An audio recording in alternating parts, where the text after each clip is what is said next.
मेरे बच्चे को इंसाफ दिला दो, मेरे बच्चे को इंसाफ दिला दो,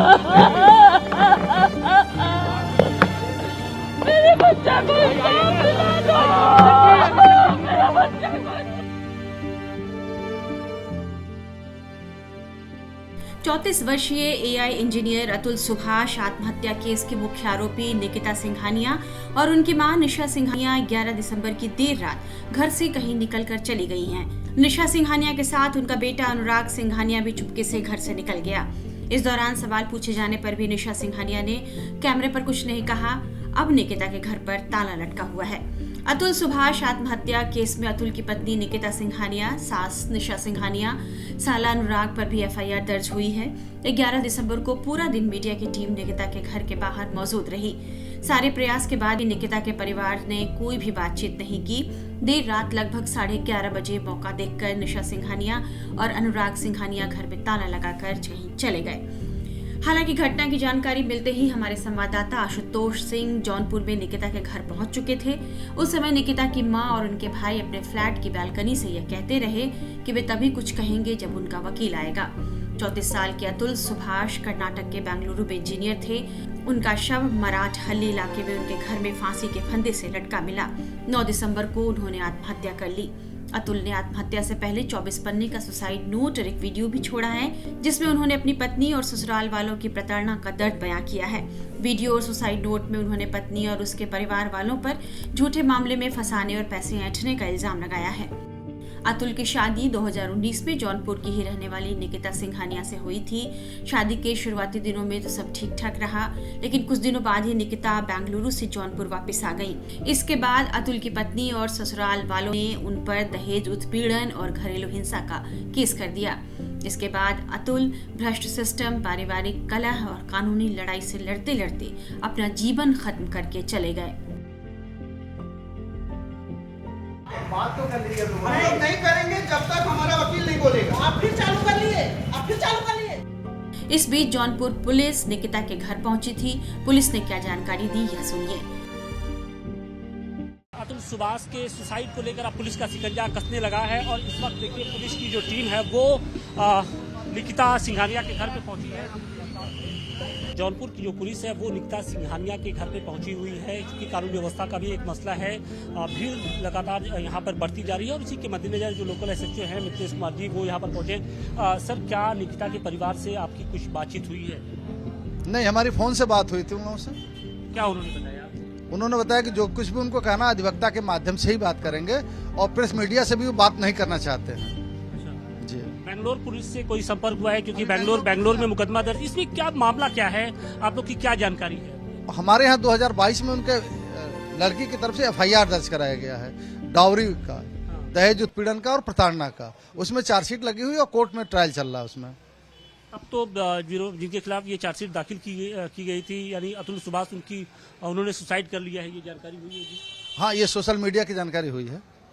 तो क्या बेंगलोर पुलिस की ओर से अभी इनकी गिरफ्तारी के लिए या फिर पूछताछ के लिए कोई संपर्क किया गया है? बेंगलोर पुलिस ने हम लोगों से कोई संपर्क नहीं किया है।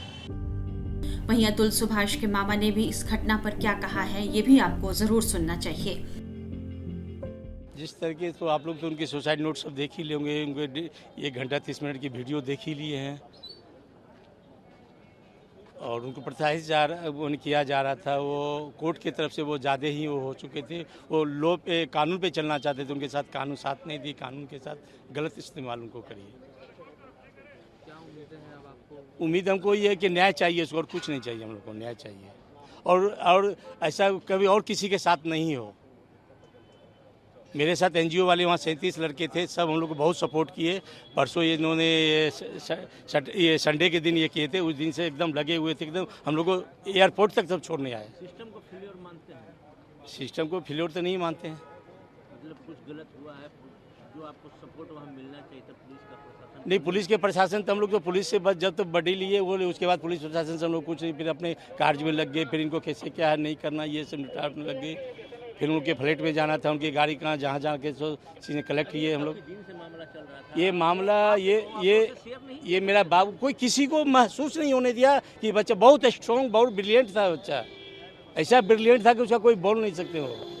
वो अप्रैल में आया था, वो उनकी ये मैंने जौनपुर में पढ़ी थी, अप्रैल में उसको हटुआ। अप्रैल से ही कहानी वो बोला, जिस रात में ये घटना घटा उस रात में 45 मिनट मेरे मैंने बहन जिया जी से बात किए हैं, छोटा भाई से बात किया, यहाँ तक भी महसूस नहीं होने दिया अपना। बस ये सारा चीज़ वो मतलब किसी को कहीं से महसूस नहीं होने। क्या मांग मांग मेरा है न्याय हो, बच्चा जो किया है वो ये भी लिख के दिया है सुसाइड नोट में, अगर हमको न्याय नहीं मिलेगा तो मेरी अस्थि को आप विसर्जन मत करोगे, मेरी अस्थि को जब तक रहोगी न्याय मिले तो, अगर नहीं हो तो वो जौनपुर के कोर्ट के आगे गटर में डाल देना। उन्हें सुसाइड नोट में दिया है, वो सब जगह मेल दिए हैं। बातें सामने आ रही है कि जिस जज के कोर्ट में था उनका भी रोल कुछ, उनका ही तो मेन रोल है, वहीं से तो रोल वो, और उनका तो रोल ये था कि वो उससे वो जो जज साहिब है, जिस वक्त इनकी हमारी बहू बोली तुम सोसाइटी को लाख रुपए की जब बच्चे की परवरिश से 40,000 दे रहा था, 80 किया, फिर लाख रुपया नहीं तो बोला मैं उतना दे, बोला नहीं दे तुम सोसाइटी क्यों नहीं कर लेते हो। उन्होंने बहू ने बोली सोसाइटी, उसके बाद वो जज साहब ने वो खूब हंसी लगाई, तब इनको ये चीज़ की हट हो गई है। बहुत ब्रिलियंट लड़का था ये, ऐसा करने वाला नहीं था, इतना छोटा काम कैसे किया नहीं पता। अतुल सुभाष के वकील ने निकिता पर बड़ा राज खोला है। अतुल को उनके बच्चे से नहीं मिलने दिया जाता था, इस वजह से अतुल बहुत दुखी थे। अतुल के वकील ने यह जानकारी दी है।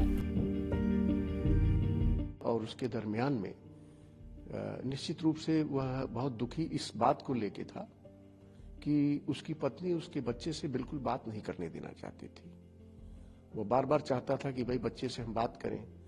उसकी कोशिश यह भी थी कि अगर दूर पे हैं तो वीडियो कॉलिंग के जरिए मैं अपने बच्चे से बात कर सकूं, लेकिन इन सब चीज़ों के लिए जो है उसकी पत्नी जो है बिल्कुल नहीं चाहती थी कि वो बात करे, और इस बात को लेके वो बहुत दुखी था। मैंने 306 का मुकदमा किया है, that is abetment to suicide. तो निश्चित रूप से अगर उसने लिखा है तो ये विवेचना का विषय है, और ये हम लोगों की जो जानकारी में उस समय था, क्योंकि काफ़ी दिन हो गया, जून से लेके अभी मेरे ख्याल से 3 दिन पहले उसने सुसाइड किया है। इसके बीच में हम लोगों से कोई बातचीत या कोई ऐसा उसके टेलीफोनिक बात नहीं हुई है, लेकिन ये है कि वह अपने बच्चे जो जिस समय आता रहा तो बच्चे से न मिलने के कारण उसके पत्नी के व्यवहार से, उसके घर वालों के व्यवहार से बहुत दुखी था।